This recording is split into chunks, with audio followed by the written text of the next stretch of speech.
안녕하세요. 금요사건 파일 디바제시카입니다. 2019년 4월 17일 새벽 4시 반, 경상남도 진주시 아파트 303동에서 검은 연기가 피어올랐습니다. 정확히는 406호에서 시작이 된 불인데 깜짝할 사이 아파트는 응급 상황이 됐죠. 화재 경보음이 요란하게 울리고 잠을 자던 주민들이 급하게 밖으로 나오면서 이 자욱한 연기 속에서 정신없이 대피하고 있었습니다. 이걸 인지한 주민 40대 여성 A씨 또한 빠르게 일어나서 집 밖으로 빠져나가요. 이때 12살 딸의 손을 잡고 함께 비상계단으로 달려갔죠. 하지만 그곳에서 한 남성과 마주합니다. 이 혼란함 속에서 그는 이상하리만큼 미동도 없이 꿋꿋하게 서 있었어요. 자세히 보니 남자의 손에는 칼이 들려 있었고요. A씨가 이게 지금 무슨 상황이지? 이걸 파악하기도 전에 그는 무차별적으로 칼을 휘두르기 시작합니다. 한편 인근 소방서와 경찰서도 북새통이었습니다.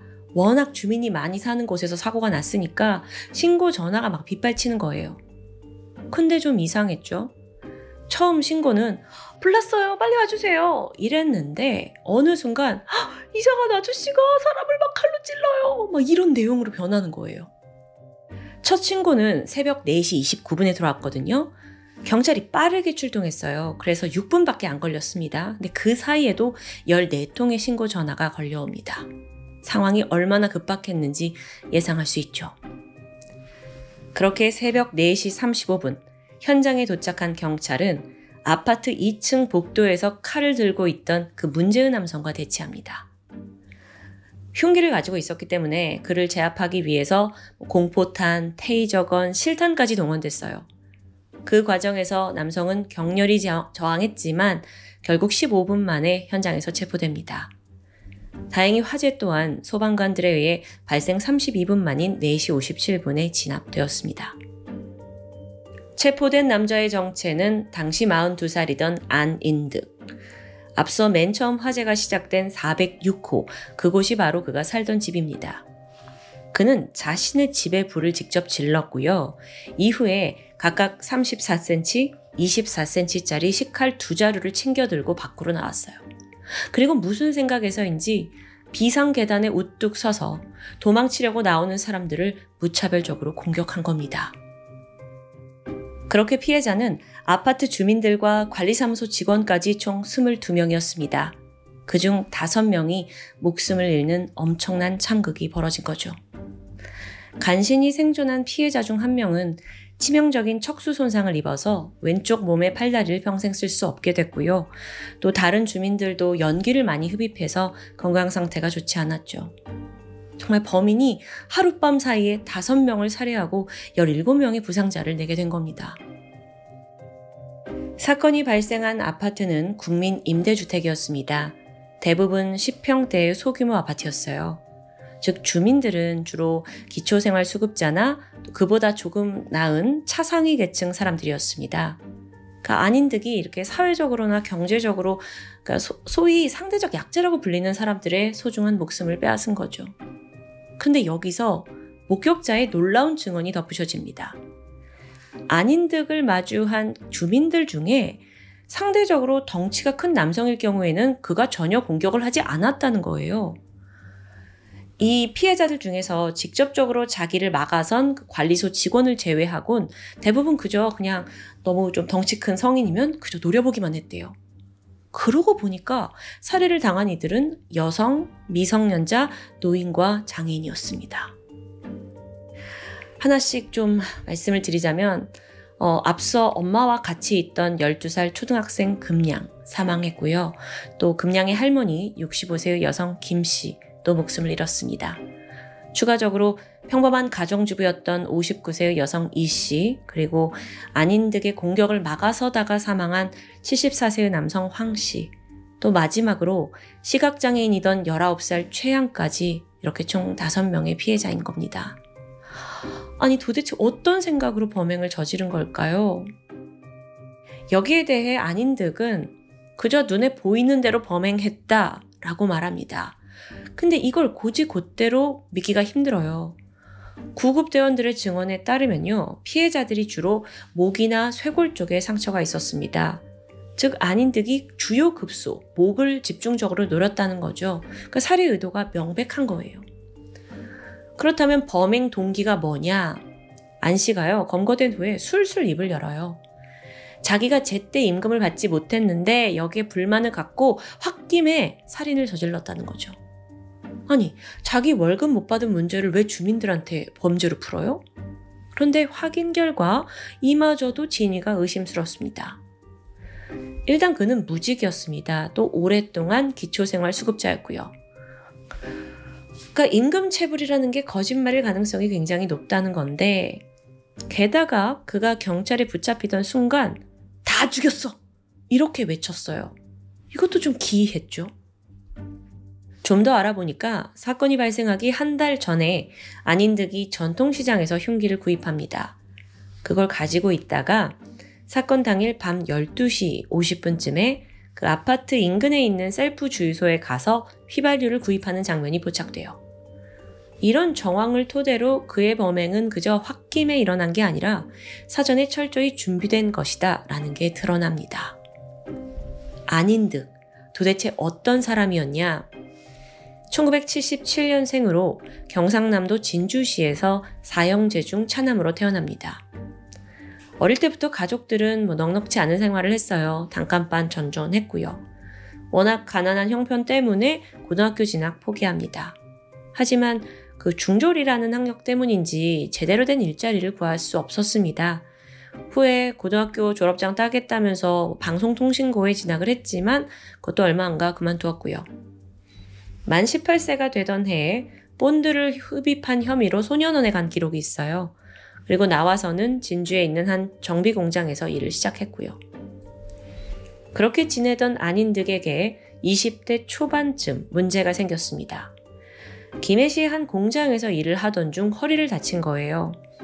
이걸 산업재해를 이제 인정받으려고 했지만 이게 하청업체 직원이다라는 이유로 거절당합니다. 어쩌면 그때부터였던 것 같아요.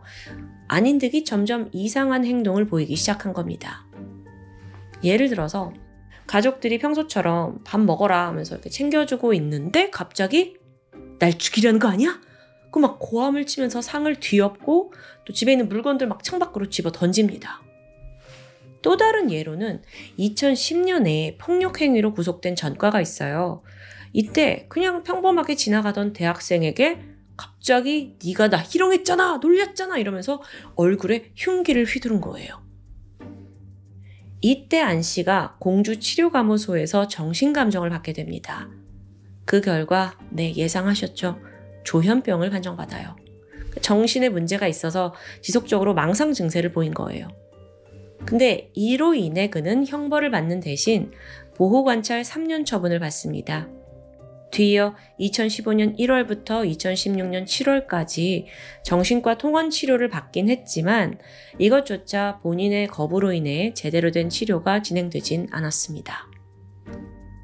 사건이 벌어지기 불과 몇 달 전에도 안인득은 경찰에 신고를 당한 기록이 있더라고요.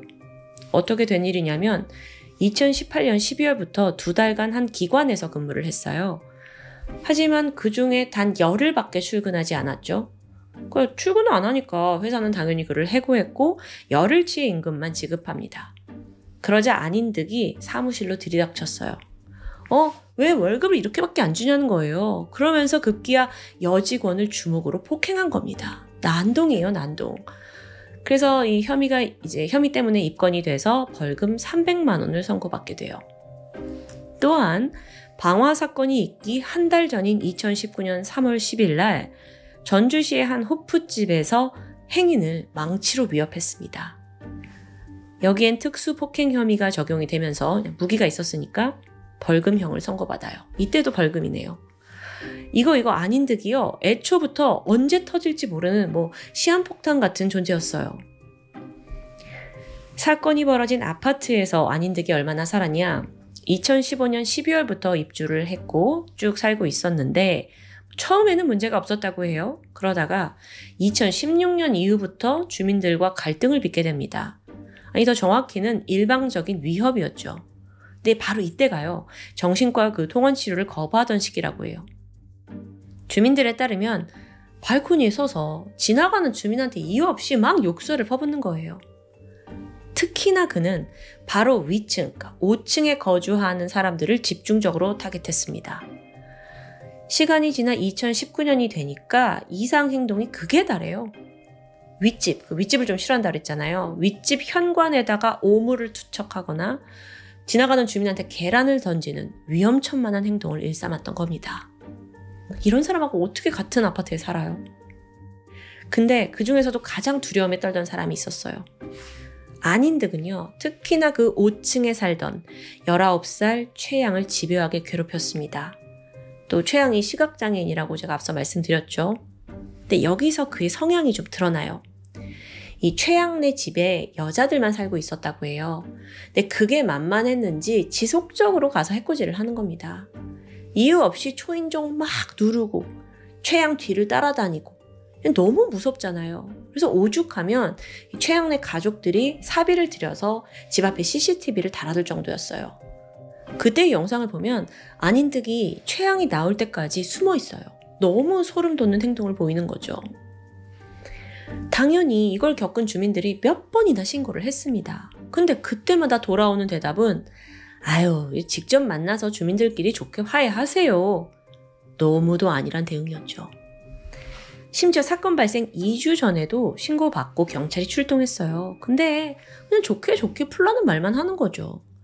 그리고 며칠 안 가서 5명의 죽음을 부른 끔찍한 창극이 발생한 거고요. 추후 진상조사를 해봤더니 총 8건의 주민신고 중에서 4건은 미흡하게 처리되었다는 사실까지 밝혀집니다. 당시 안인득은 혼자 살고 있었습니다. 하지만 그의 가족이 물론 그의 이상 증세 알고 있었고 손을 그냥 마냥 놓고 있는 건 아니었어요. 친형이 그를 정신병원에 입원시키려고 한 시도도 있었죠. 근데 이게 또 거부당합니다. 왜냐면 강제 입원을 시키려면 전문의 2명의 진단이 필요해요. 근데 안인득이 진료 자체를 거부하면서 진단을 받을 수가 없는 겁니다. 그래서 형이 일단 과거에 이 안인득이 조현병 진단 받았던 기록을 제출하고자 했습니다. 근데 그마저도 의료법상으로 쉽게 통과될 수 없었죠. 다음으로 형은 경찰에게 도움을 청합니다. 경찰이 직접 지자체에 요청을 할 경우 강제 입원이 가능하다고 해요. 근데 결과는 무용지물이에요. 현행법상 자신들 쪽에서 해줄 수 있는 게 없다라는 답만 돌아오는 겁니다. 추후에 이런 사실이 다 드러나면서 경찰이 너무 무심한 거 아니냐라는 비난의 목소리가 높아졌습니다. 뿐만 아니라 추가적으로요, 이 형이 검찰, 민원실, 법률구조공단, 동사무소, 시청, 자기가 할 수 있는 여러 가지 곳에다가 문의를 했다고 해요. 어떻게 하면 동생을 좀 강제 입원을 시킬 수 있느냐. 하지만 실질적인 도움을 주는 곳은 단 한 군데도 없었습니다. 어쩌면 그때부터 비극이 예견되었을지도 모릅니다. 그 사이 안인득의 피해망상은 걷잡을 수 없이 커져가고 있었어요. 이웃들이 합심해서 자신을 미워한다고 생각하게 된 거예요. 특히나 윗집에서는 자기 집에 벌레를 투척한다고 믿기 시작했고요. 그래서 그들을 다 죽여야겠다고 마음먹은 겁니다. 사건 당일 그는 집에다가 불을 지르고 일부러 큰 소리로 불이야! 불 났어요! 이렇게 외쳤어요. 그리고 난간을 막 두드리면서 사람들 빨리 나오라고 이런 신호를 보낸 거예요. 그러다가 엄마와 도망치던 그 초등학생 아이, 또 자신이 평소 스토킹하던 최양을 쫓아가서 살해했습니다. 게다가 또 한 여성이요, 3층에서 엘리베이터를 탔거든요. 근데 일부러 자기가 2층에 가서 기다렸다가 공격하기도 했죠. 정말로 말 그대로 이건 미치광이 한 명이 아파트 단지를 그냥 쑥대밭으로 만든 거예요. 너무 비극이야. 그런 안인득의 재판 결과는 어땠을까요? 1심에서 사형이 선고됩니다. 범행의 철저한 계획이 드러났고 심신미약 인정되지 않았죠. 사형이 딱 선고되는 순간 안인득이요, 으악 하면서 고성을 질렀다고 해요. 그러다 결국 교도관들에게 끌려나갔고요. 이어서 2020년 4월 항소심이 진행됐습니다. 근데 이때 이 안인득이 굉장히 과격한 것 같아요. 재판장님의 말까지 다 끊어가면서 일반 사람은 납득하기 어려운 주장을 반복하는 거죠. 니들이 지금 나한테 누명을 다 덮어 씌운 거다. 나는 황당해서 말도 안 나온다. 막 이런 식으로요. 헛소리 하는 거예요. 결국 그 당시에 듣고 있던 방청객이 방청석에서 이렇게 말을 했대요. 제발 좀 닥쳐! 소리를 질렀다고 합니다. 하지만 결국 2심에서는 형이 뒤집힙니다. 심신미약이 인정이 된 거예요. 그 결과 사형에서 무기징역으로 감형이 된 거죠. 대법원에서도 확정되었고요. 실제로 그의 병은 좀 명확했습니다. 의료 기록에서 안인득은 그동안 무려 68번이나 조현병으로 인한 치료를 받았어요. 근데 이 조현병 자체가 그를 살인자로 만들었다고 볼 수 있을까요? 일반적으로 꾸준하게 통원치료 받고 또 약물 복용해서 정상적으로 생활하는 사람이 너무 많잖아요. 근데 안인득은 스스로 치료를 중단하면서 자기가 위험인물이 되길 자초한 거예요. 그런 그를 심신미약자라는 이유로 감형을 하는 게 과연 옳은 건지. 동시에 전문가들은 말합니다. 이 사건은 충분히 막을 수 있었다고요. 적어도 강제 입원만 됐더라도 이런 어처구니 없는 사건 벌어지지 않죠. 물론 과거에는요, 이렇게 강제 입원이 악용되는 사례가 많았어요. 그래서 엄격한 기준이 필요한 건 당연합니다. 하지만 정말 그가 그 기준에 부합하지 않았던 걸까요? 이처럼 미치광이처럼 날뛰는데요? 아니면 단지 그 기관의 관련자들이 번거롭다는 생각에 모른 채 한 건 아닐까요? 한편 사건이 벌어진 후에 주민들은요, 꽤 오랫동안 트라우마에 시달렸습니다. 당연하겠죠. 불안과 스트레스, 공황장애, 거기에 대인기피증까지. 그래서 70여 명의 주민들이 진주시 보건소를 통해서 상담 치료를 받았다고 해요. 특히나 흉기에 찔린 피해자들 중에 일부는 영구적으로 성대가 마비되기도 하고 신경장애, 만성 통증까지 일상생활이 너무 힘들어졌습니다. 그래서 결국 더 이상 이 아파트에서는 못 살겠다라고 생각이 들어서 피해 주민 상당수가 이사를 간 지 오래입니다. 추가적으로 참사 4년 만인 2023년 피해자 유족에게 국가가 손해배상금 4억 원을 지급해야 한다는 판단이 나왔습니다. 지속적인 신고가 있었고 막을 수 있는 사건임에도 불구하고 국가가 적절한 개입에 실패했다라는 이유에서였죠. 그만큼 이 사건은요, 물론 안인득이 단독으로 저지른 범행이긴 합니다. 하지만 고삐가 풀릴 때까지 이렇게 방치한 국가의 잘못도 분명히 있다는 게 인정됐습니다. 사건이 벌어진 후에요. 또 국회는요, 일명 안인득 방지법 발의했어요. 이건 경찰이 단독적인 판단으로 정신질환자 강제 입원시킬 수 있는 법안입니다. 또한 치료 감호를 받던 사람이 보호 관찰이 끝나면 이걸 관할 경찰서에 통보하도록 하는 게 주된 내용인데요. 이게 사실 여러분 들어보시면 당연한 거 아니야? 라고 생각이 들 수도 있지만 사건이 벌어지고 나서 제정이 됐더라고요. 법도 중요하지만 무엇보다도 이 비극이 잊히지 않길 바랍니다. 그래서 같은 아픔이 2번 다시 반복되지 않길 바라고 있어요. 어제보다 오늘 더 안전한 사회가 되길 꿈꿔봅니다. 지금까지 금요사건 파일 디바제시카였습니다.